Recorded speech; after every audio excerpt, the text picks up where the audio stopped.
Inona marina ary no karazana visa ahafahanao mifindra monina aty Etazonia manoloana ny toe-draharaha ara-pôlitika ao Madagasikara ao amin'izao fotoana izao.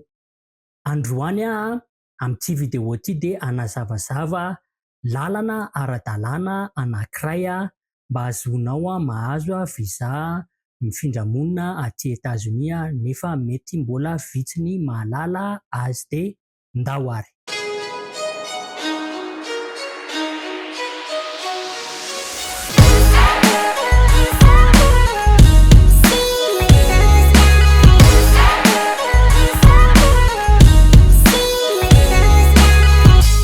Asylum na ny antsoina hoe droit d'asile no horesahantsika androany. Ny asylum dia fiarovana ara-dalàna omen'ny firenena anankiray ho an'ireo olona izay matahotra ny hiverina any amin'ny firenena niaviny noho ny fanenjehana maro samihafa. Izy ity dia zo iraisam-pirenena azontsika tamin'ny taona 1950 tamin'ilay antsoina hoe 1951 Refugee Convention dia navaozina na nasiana fanampiny kely izy io tamin'ny taona 1799 tamin'ilay antsoina hoe 1967 Protocol dia firenena maro no nanaosonia an'io fifanarahan'io dia anisan'izany i Etazonia. Ao amin'io fifanarahan'io no mamaritra hoe karazan'olona tahaka ny ahoana no antsoina hoe mpitsapo-ponenana na koa hoe lalàna tahaka ny ahoana no tokony arahan'ny firenena izay nanaosonia an'io fifanarahana io. Dia araky ny lalàna sy araky ny lalàna aty Etazonia dia nomeny zareo sokajy maromaro ny fomba ahafahan'ny olona anankiray mahazo na mangataka an'io sata amin'ny mpitsapo-ponenana azy io zany.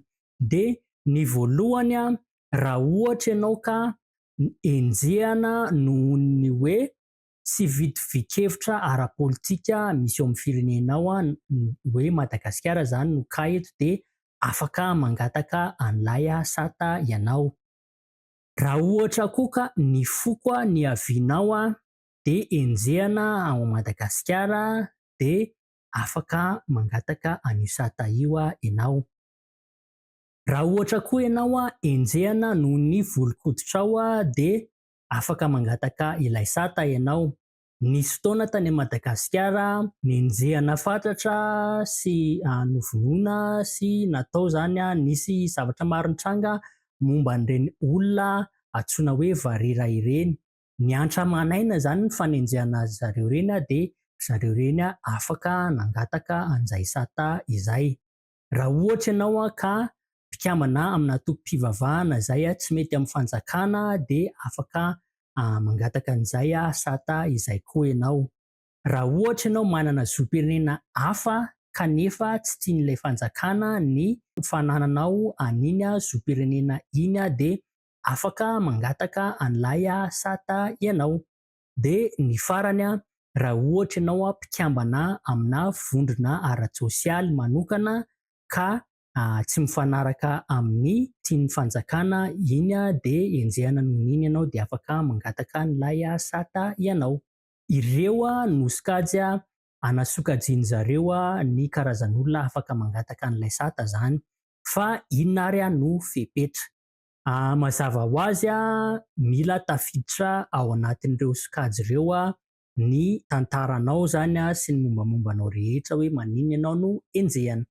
Ny faharoa mila manana proof mazava ianao hoe tena enjehana marina ianao any amin'ny toerana misy anao zany amin'ny firenena niavianao dia tsy maintsy miala tany na hoe tsy afaka miverina any ianao. Ny manaraka dia hoe raha aty Etazonia ianao amin'izao fotoana izao dia mila ao anatin'ny iray taona ahatongavanao aty mila manao an'ilay fangatahana zany ianao. Ny any exception eken'zareo tsy haiko tsara ny mandika ny exception amin'ny teny gasy fa ny any eken'zareo dia hoe Raha ohatra ianao efa maherineri-taona taty Etazonia na efa amin'ny taonany maro ka nisy fiovana toedrarà any Madagasikara ka miatefa manokana aminao ary miampaka manokana aminao ilay izy dia izay vao afaka eken'jareo izay fangatahanao izay. Dia mila atsofoka ao an-tsaina zany hoe ny tantaranao sy ny momban'ilay fangatahanao dia marina avokoa ary manana proof ianao hanamarinana anazy. Ny proof afaka hanamarinanao anazy dia ireto manaraka ireto hoe misy sarinao mandehandeha any naneho hevitra, nandeha nanaraka hetsika na nandeha nigrevy ianao dia enjehana ianao noho izay. Dia misy koa hoe taratasy mihitsiny mana-proof na message io na publication tamin'ny réseaux sociaux na zavatra hanaprofonao hoe tena misy mandrahona ianao any amin'ilay firenena. Afaka hanaprofonao ihany koa ny hoe raha misy taratasy fikarohana anao navoakan'ny manam-pahefana na pôlisy na zandary na miaramila dia afaka ataonao koa izay ho proof indrindra ka hoe ny ambadikin'ilay fanenjehana anao dia ambadika politika. Raha misy tatitra iraisam-pirenena nataon'ny ireo olona misehatra eo amin'ny fiarovana ny zon'olombelona dia afaka ampiasainao koa izay raha ohatra ka hoe ao anatin'ireo groupin'olona ireo ianao ao anatin'ilay tatitra ataon'zareo.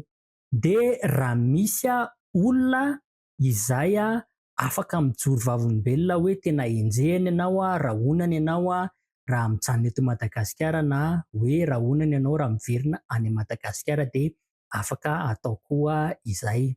Raha ireo ary ny fepetra, raha ohatra ary ka tafiditra ao anatin'ilay sokajy ny tantaranao zany dia inona avy no dingana arahana.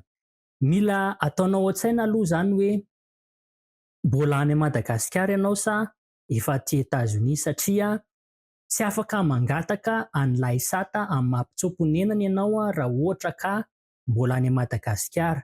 Tsy maintsy efa aty Etazonia ianao na farafaratsiny any amin'ny frontière ny Etazonia no manao an'ilay fangatahana.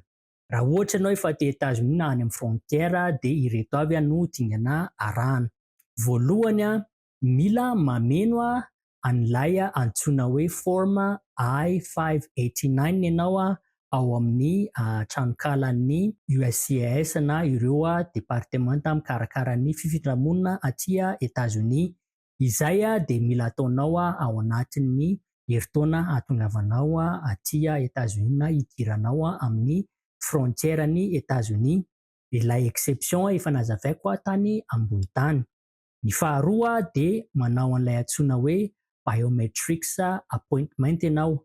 Amin'io fotoana io ianao no maka sary sy manao an'ilay antsoina hoe fingerprint taking na alaina ny lavitondronao ingany ka marina izay teny gasiko izay. Ny manaraka dia manao dinidinika amina officer ianao na olona anankiray mpanao dinidinika ao amin'ny immigration na ny USCIS. Mba ahafahan'zareo zany mijery hoe tena mila an'ilay sata ve ianao sa tsia. Rehefa eken'zareo ilay fangatahanao dia ara-dalàna ianao aty Etazonia dia mahazo an'ilay antsoina hoe asylum status ianao na sata amin'ny mampitsoponenana anao. Afaka miasa ara-dalàna ianao ohatran'ny olona mizaka ny zoom-pirenena aty. Rehefa feno herintaona ny fitazomanao an'iny sata iny dia afaka mangataka ny antsoina hoe LPR ianao na ny antsoina hoe lawful permanent residency zany mba ahafahanao mahazo an'ilay green card na karatra maitso. Mbola averiko foana hoe ny zavatra rehetra ataonao dia ilana proof daholo ary ny tantaranao dia marina. Dia torohevitra kely tiako omenantsika mahakasikasika an'izy ity dia ireto satria misy zavatra maromaro mila ataonao an-tsaina aloha mialohan'ny hidiranao amin'ity karazana visa ity. Raha ohatra ka eken'zareo ny fangatahanao dia misy an'ity zavatra anankiray ity mitranga. Ao anatin'ny 5 taona nazahoanao an'izay sata izay dia tsy afaka mivezivezy ana Madagasikara ianao na manakaikaiky an'i Madagasikara. Experience nananako na ny traikefa nananako dia misy firenena ohatran'ny hoe mbola ilay gouvernemanta nanenjika an'ilay olona no mitantana an'ilay firenena dia raha ohatra ianao ka mandeha mody any amin'iny firenena iny navita ary ilay 5 taona ka mbola iny gouvernemanta iny no mitantana azy dia mety hisy fahasarotana ny fiverenanao aty États-Unis aty.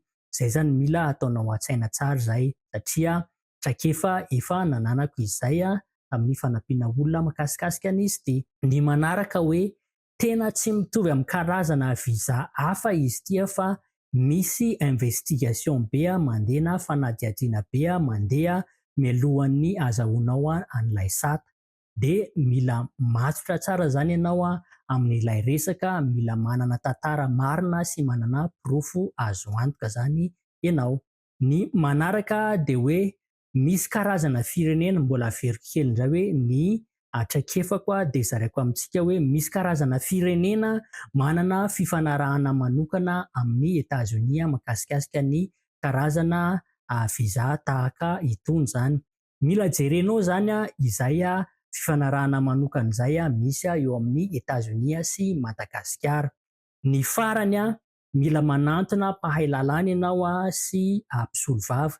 Tsy mpahay lalàna tsotra fotsiny fa mpahay lalàna eo amin'ny sehatry ny fifindramonina na koa hoe ny tsaratsara kokoa dia mpahay lalàna amin'ny resaka asylum zany satria zareo mety mahafantatra ny ka ahafahana hanampiana anao. Afaka manantona refugee center koa ianao raha ohatra ka mahita refugee center zany. Dia izay ny videontsika androany momba an'ity antsoina hoe asylum ity. Raha ohatra ianao ka mila fanazavana na mila information bebe kokoa momba anazy ity na tianao fantatra ilay forme izay nolazaiko tany ambony tany dia soraty ao amin'ny comment ao ny hoe more, tsy mandefa afatra miafina amiko ianao fa manoratra fotsiny ao amin'ny commentaire ao hoe more MORE dia tonga automatika any amin'ny MP-anao any ilay lien sy ilay dossier na forme ilainao mba ho fenoinao zany. Dia izay no masaka azona tolotra androany fa raha ohatra ianao ka liana amin'ny zavatra ataoko eto dia arao foana ny pejy. Misy eo amin'ny 62% an'ny olona mijery ny zavatra ataoko eto dia mbola tsy mpanaraka amin'ny pejy. Ka raha ohatra ianao ka liana amin'ny zavatra ataoko eto dia arao foana ny pejy dia manasa anao anindran'iny bouton mangamanga iny mba hanaraka ny pejy eto mba ahafahanao mahita ny notification rehetrarehetra momba ny zavatra ataoko eto zany dia raha ohatra koa misy namanao fianakaviana, zanaka sy ohatran'izany liana amin'ny fifindramonina aty États-Unis na hianatra aty États-Unis dia zarao aminy ny videoko sy ny pejy. Zay ary fa dia amin'ny manaraka indray mazotoa.